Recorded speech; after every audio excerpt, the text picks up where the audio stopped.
காற்றானது பிரபஞ்சத்தின் கால சூழ்நிலைக்கு தகுந்தாற்படி சுகம் என்னும் தென்றலையோ அல்லது துக்கம் என்னும் புயலையோ வீசி இன்பத் துன்பங்களை விளைவிக்கின்றது.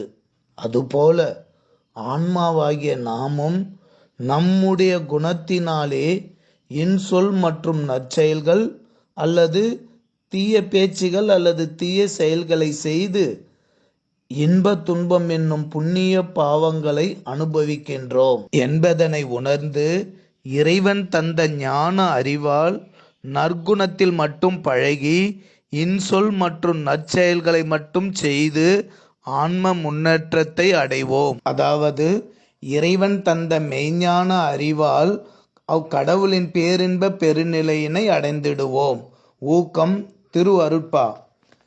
அச்சா நான் வேண்டுதல் கேட்டருள் புரிதல் வேண்டும், ஆரந்த நிலைகள் எல்லாம் அறிந்தடைதல் வேண்டும், எச்சார்பும் ஆகி உயிர்க்கிதம் புரிதல் வேண்டும், என அடுத்தார் தமக்கெல்லாம் இன்பு தரல் வேண்டும், இச்சாதி சமய விகற்பங்கள் எல்லாம் தவித்தே எவ்வுலகும் சன்மார்க்க பொதுவடைதல் வேண்டும், உச்சாதி அந்தமில்லா திருவடிவில் யானும் உடையாயும் கலந்தோங்கும் ஒருமையும் வேண்டுவனே, அருளா நான் வேண்டுதல் கேட்டருள் புரிதல் வேண்டும், அணு துணையும் சினங்காமம் அடையாமை வேண்டும், மருளாய